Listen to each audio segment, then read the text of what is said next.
Are we on? Yes, we're on. Hi, everybody. Happy. Oh, half term's messing the head. Happy Wednesday. It is Wednesday, isn't it? Happy Wednesday. My name's Kate. As you can see, for 6 months I've been getting this wrong. There. Down at the bottom corner.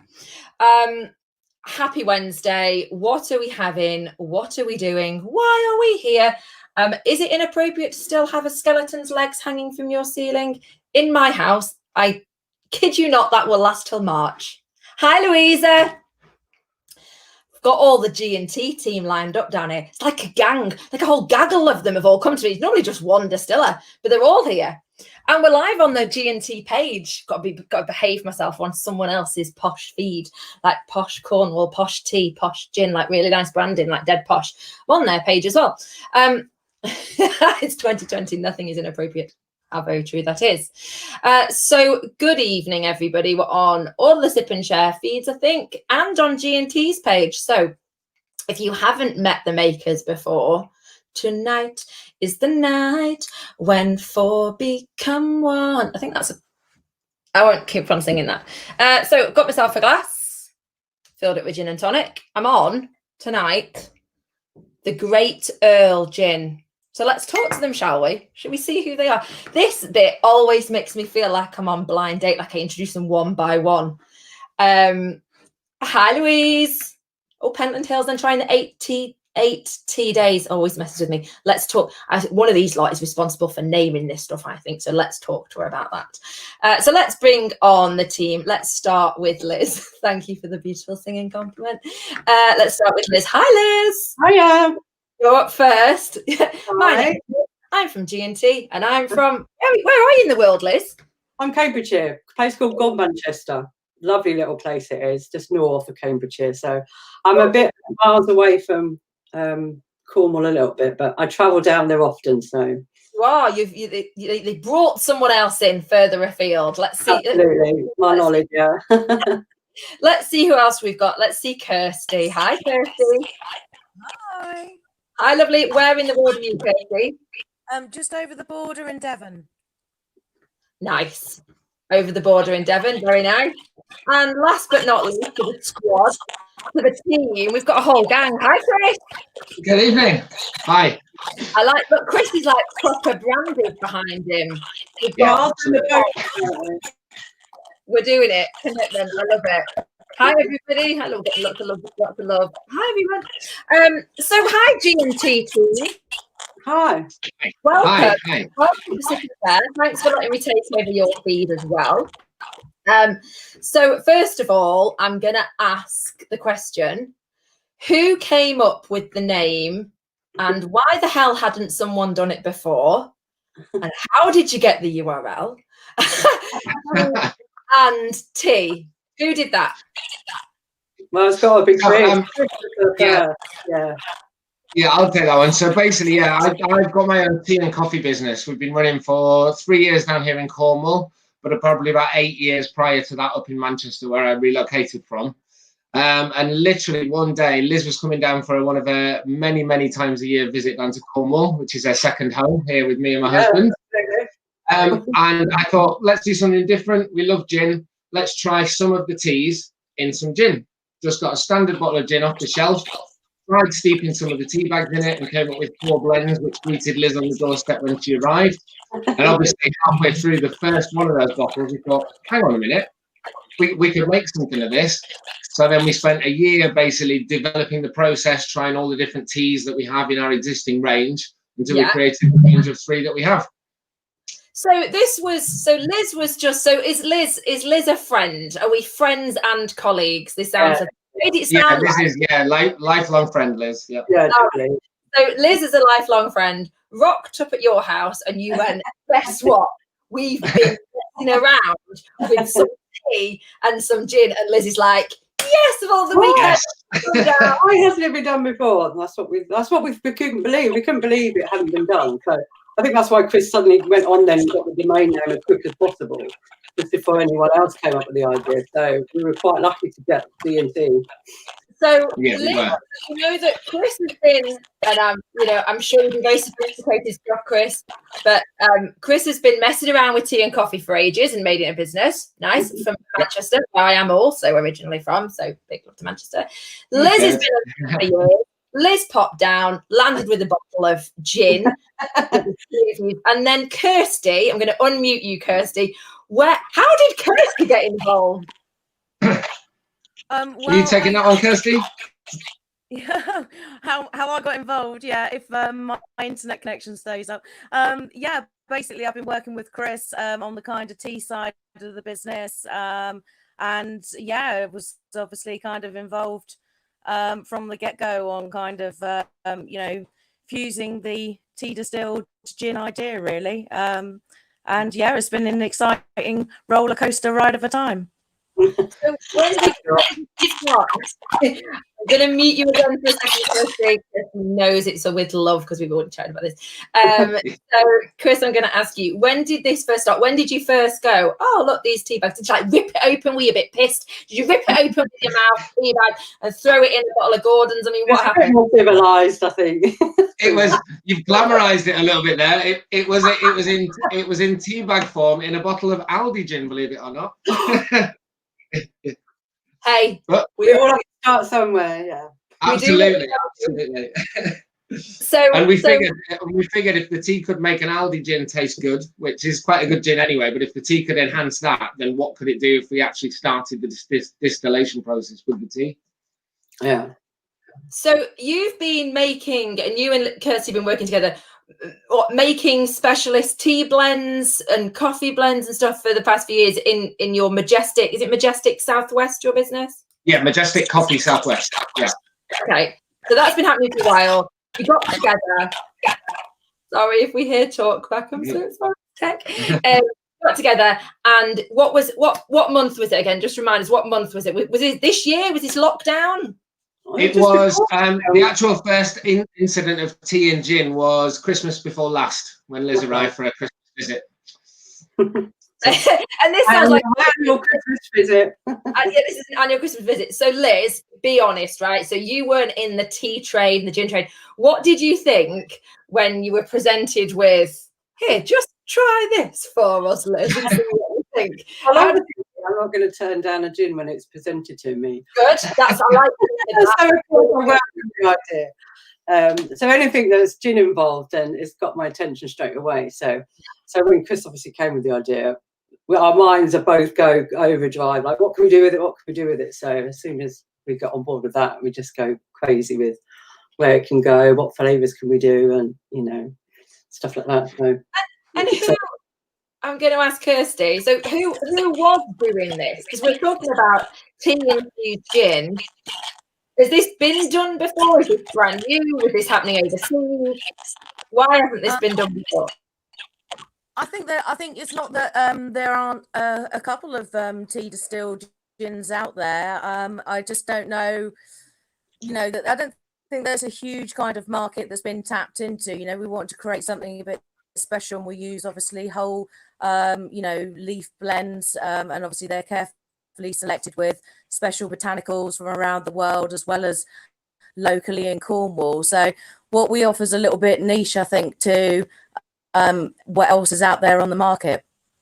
And you guys are exploring it, if I think about it from a brand and a Facebook perspective. I mean, you just like landed, didn't you? Like, boom! All of a sudden I'm in these different Facebook groups and I've got people commenting, snip and share, and I'm like, I'm sorry, what is this you got all about?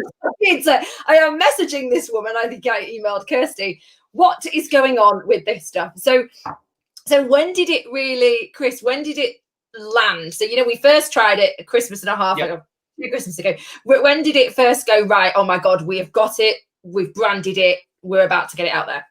So it was all a little idea basically coming into the first lockdown. It was still sort of, what should we do with it? Where shall we go? I know, yeah, sorry to say the first lockdown.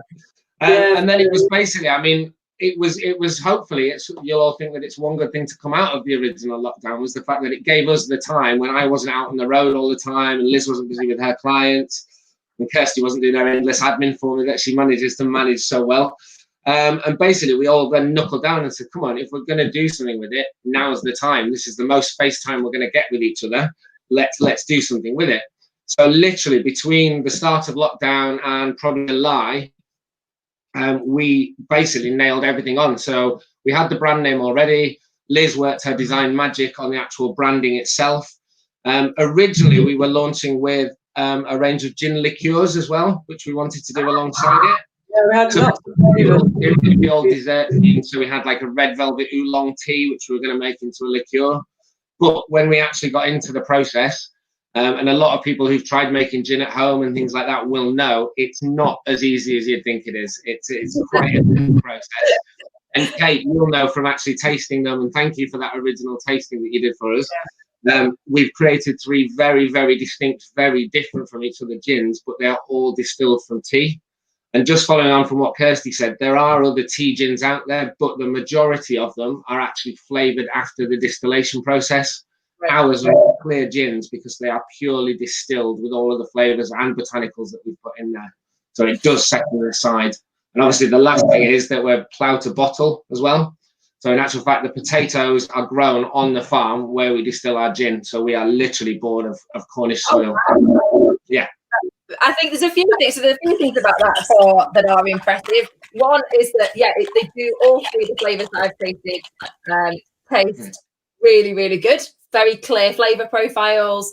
No harsh gin kick, nice balance of sweetness, all that sort of stuff that you would that, to be honest, you would expect, not necessarily from a new product to the market, but from someone, and Liz, you're going to like this, for someone that looks as credible as you do, because I think that's the thing. I know, my pleasure being in your world, my pleasure. You're my new best friend. Pardon? I said you're my new best friend now, thank you. Oh, with my friend on. You do, but it does look credible. And the tins, I think you did some tin things at launch. Yeah, the gift tins look good. And I think everything about it just looked really credible. So actually, the flavours and the taste, with my branding head on, simply aligned. That matches. You look, yeah. And that's as we well know, that's the most important thing, is that you've got to look and taste as good as you actually are. It's the two match, because that's when we didn't want the brand to overshadow the flavours as well. So we wanted that balance, because we wanted the flavours of the gin to just speak for itself as well. So we didn't want to yeah. And there's so many gins out there that basically you'll say to somebody, oh, what does gin X, Y, and Z taste like? They won't have a clue what the gin tastes like, but they'll remember the shape of the bottle. So we made a conscious decision to go very, very simple on our bottles, reminiscent of an old Victorian medicine style bottle. Yeah. And we wanted to do that because what we want to do is people to try the gin, and for the gin to be the memorable thing, not the bottle it came in. So talking of memorable things, I'm going to ask Kirsty, and this is like asking, I have people in, which is your favourite child, and I have an answer. We all have an answer to the question. Prepare yourself for the question. Kirsty, Kirsty, just tell us who's in the trio. Got this one. Yeah. Great Earl Gin, which I'm drinking. Great Earl Gin. I have to read them a few times. Like Cornish tea. Cornish cream tea. Cornish cream tea. And then 8 days. 80 days. 8 tea. Around the world in 80 days. I know. You're not the first one to every time I go, yes, I know, I just say it wrong. So Kirsty, which is your fave? It's a close one between Cornish cream tea, but picked to the post, I have to say my absolute favourite is the Great Earl. Oh, this one. Yeah. And if I'm right in saying, I'm going to mute you for a second, they are 40. We've done it properly as well, folks. Like a bit of respect for this as well. We've start with a 4 in our ABV. We start with a 4 because I do love it. Mind a 37.5. You know, okay, I do mind. So let's put it that way. So your favourite, so Kirsty's favourite is the Great Earl Gin. I've got to read them again. Liz, what about you? Yeah, I mean, they're all amazing gins, but the Great Earl for me does stand out. Definitely, yeah. Pretty easy, isn't it? Chris, yeah. I feel, Chris, you've got to go for another. You cannot, like, you have to, but what's the real answer? So, genuinely, my real answer nowadays, because it was the Great Earl from when we started, but my real answer nowadays is actually the 80 days. Yeah. And the reason is because when we launched, we were just planning to be direct to consumer, and we were inundated with bars and hotels and everything like that, and shops that wanted to stock it. So I've been out on the road a lot doing tastings with lots and lots of different people. And one thing I've really enjoyed about that is when you get a bartender who's really passionate, they'll grab hold of some of the things and said, this will work in this cocktail. So I've tried the 80 days in different guises, and it's such an incredible, versatile, mixed palate gin that I think it's actually become my favourite now. So hard job, but someone's got to do it, isn't it, Chris? Yeah. Absolutely, yeah. I mean, yeah. What are you going to do? So you were originally going. So that's interesting. So you're originally going to be direct to consumer, and then I guess the trade, and now is obviously a difficult time for them anyway. The hospitality sector, obviously, but they're always looking for something different, aren't they? As well, they want something to help them stand out. So if you can give something, so you've got 50 and 70 centiliter bottles. Is that right? You've got 50 and 70, or just 50? We've got the gin trios and the 50 CL bottles. Okay, gin trios and 50. So not 70. 70s are coming in batch 2. Oh. This is what we had this time. Yeah. Right. No, I'll get all excited. That's a second match. Yeah. We're all pushing forward to what's coming next. Yeah, absolutely. So we've got 50 centilitres and the trio set of the 5 centilitres. Now, something that Kirsty and I talked about, and Kirsty, I'm going to unmute you. I feel like we did like one, unmute.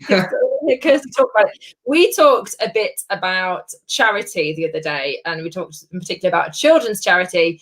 And children's charity, I was a very, very, very, very poorly baby. Yes. I want to hold it.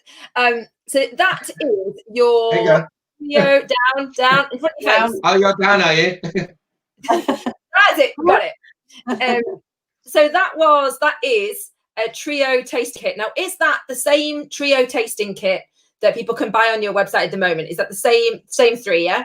Yeah. Yeah, it's the same 3, and this is now also available on the website as the tasting experience. Okay. So this is a tasting experience that you're doing with a children's charity down in the Southwest. Is that right? Yeah, it's the Children's Hospice Southwest. Yeah. And it's their 30th birthday next year, so we wanted to really do something a little bit different for them to help raise the funds. Nice. So why did you choose that? Why do that? Other than the obvious, like, lovely reasons, but what's the reason for you guys to choose that charity? Well, basically, I mean, we've all got family members and things like that who've all had children, and luckily, touch wood, like my sister, for example, has 2 beautiful children. And they've both been fit and healthy. Now, working down here, I do a lot on the coffee side with Children's Hospice Southwest. So we put coffee machines out in businesses, and 50 pence from every single drink that's sold through those machines goes in support of the Children's Hospice. And obviously, when we started the gin business, we wanted to try and tie that in. So we had to actually go in front of the board and have it passed that we could actually do something relating to alcohol, because it's not the obvious thing. But obviously, we're not promoting the gin for the children at the hospice. What we're doing is promoting something that people love doing, which is enjoying a gin with friends, be it in person or virtually. But what we wanted to do is help the charity at the same time. So from every one of these trio packs that sells, we make a £5 donation to the charity. And what everybody else gets, as well as the gin trio, is they basically get a digital invite, and we're hosting 3 gin tastings in January. So everybody will have a trio, and they'll be able to join us then for a virtual gin tasting. And I believe, Kate, there's a rumour you may be guest hosting one of those with me. Well, you added in 2 words there that I wasn't going to add in. But I reckon we can get a few people to join in that bit of fun. That would be good fun.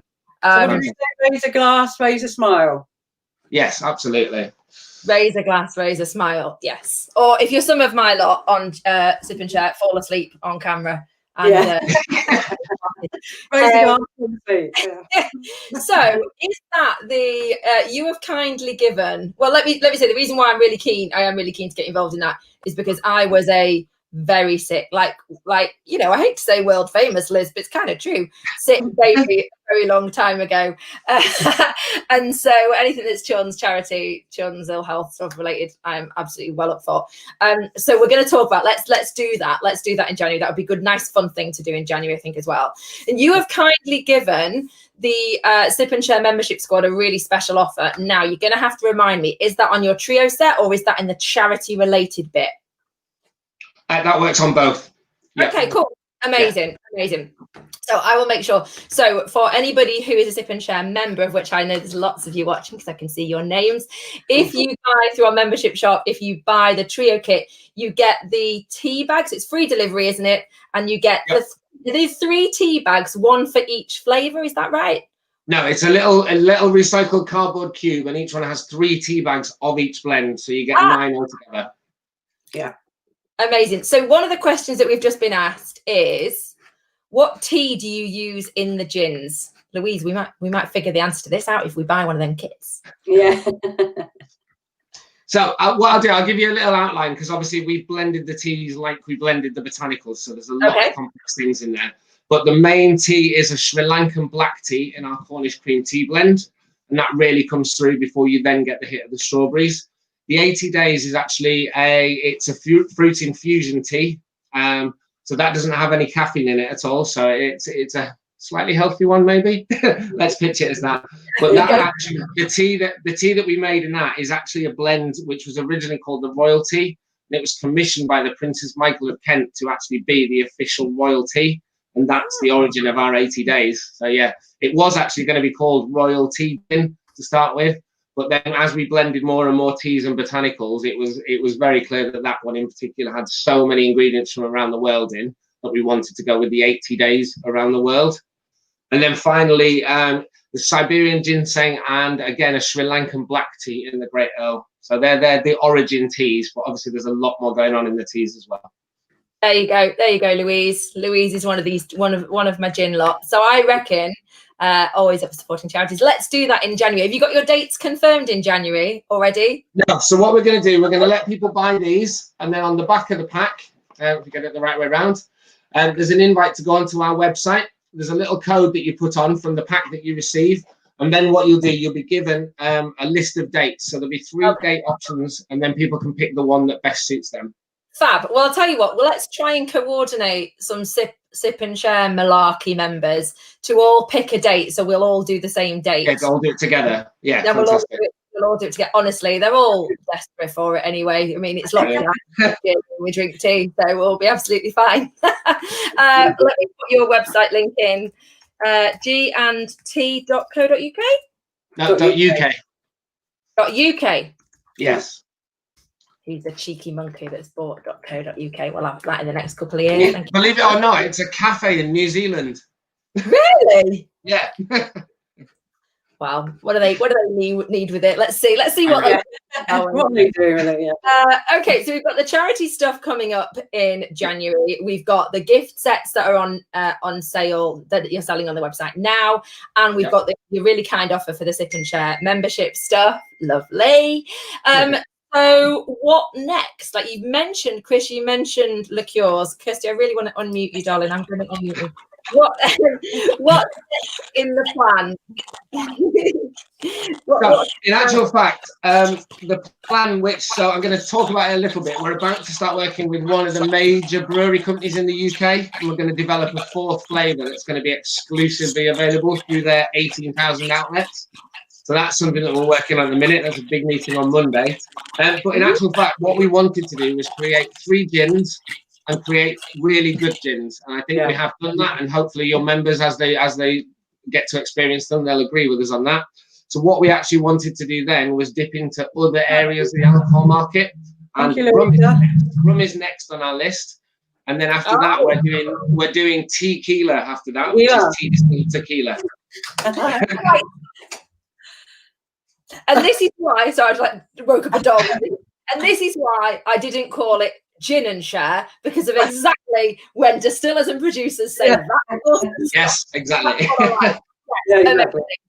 Well, that's very exciting. So working with the distillery house that you're working with at the moment, or another one, or you've got, as a producer, you've got choice, right? You can spread you can say who you want to work with. Lovely. Okay, right. So we've got lots of exciting things happen. We've got the event in January, and I've just had a couple of messages about it. So it sounds like a date. So that looks like we're on. Love the thought of co-hosting. Who else is hosting? You lot. Us all together drinking. Yes. Happy to get involved. You might finish this call and be like, "We've changed our mind, Kirsty. Who is that?" Kate, can I just get you to read Louise Saunders' last message out, because I'm really proud of that. Oh, that's the one I just put on screen. Could not love the 80 days gin more. Thanks, Louisa. Yeah, thanks, Louisa. And Louisa, I can say because I know Louisa well, drinks a lot of gin. And also Ian is saying, "I love the fruit in the gin." Thank you, Ian. Thank you. What other comments we've got? Louise is also asking, who won the tour? Oh, so it was a lady called Janet who lives just around the corner from the distillery. In actual fact, you can see it from her garden, but she's never ever been in the building. Oh, so really? yeah, it was really good. She'd always wondered what was going on, and she'd actually said she enjoyed many a gin and tonic in her garden, overlooking basically the farm where the potatoes are grown, and never set foot through the door. And now she gets to. So it was really, really lovely winner, actually. Well, let's see if we can get into Miss Janet, who's never been on a distillery tour, on the charity tasting thing. Yeah, absolutely. Yeah, and she can tell you all about the distillery. Yeah, and a little bit more about the background of it. Yeah, from an outside point of view. Theo has said, question: do you drink it neat? Well, we did when we first tasted it, when we went to the distillery. Of course. It was 10 o'clock in the morning and we had to try these 3 gins. So they are actually very nice with ice, because they are such a good quality gin. Like I think you said earlier, you don't get that nasty aftertaste or anything. It's a real smooth gin. So yeah, feel free to enjoy it neat with ice. Yeah, it'd be lovely.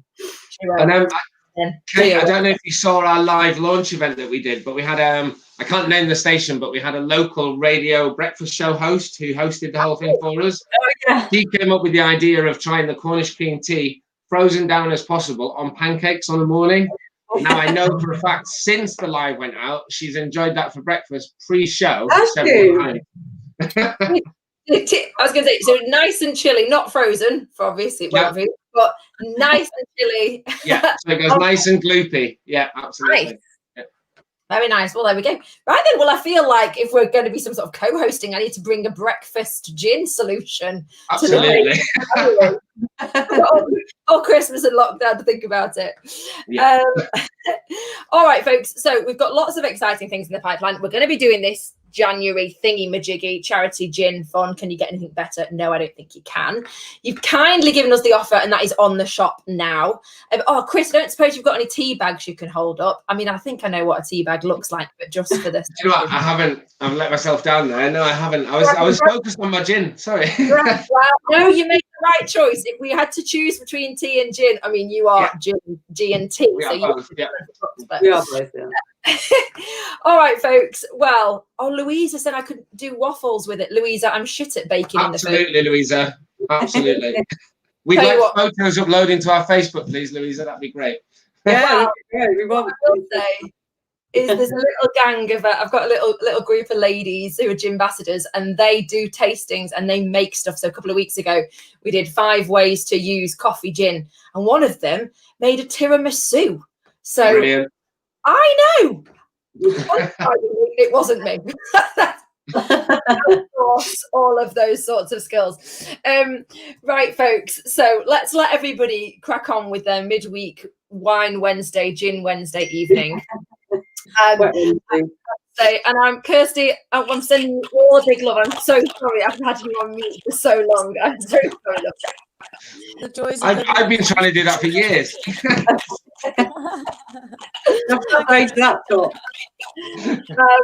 So we will say goodbye to everybody. Can you stay there? Let's say goodbye and cheers, everybody. Thanks for letting us on your GandT page too. And yeah, have a look at the amazing membership offer, and we'll see you for the tasting in January. Absolutely. Exciting. Bye, everybody. Bye. Bye. See you later. Thank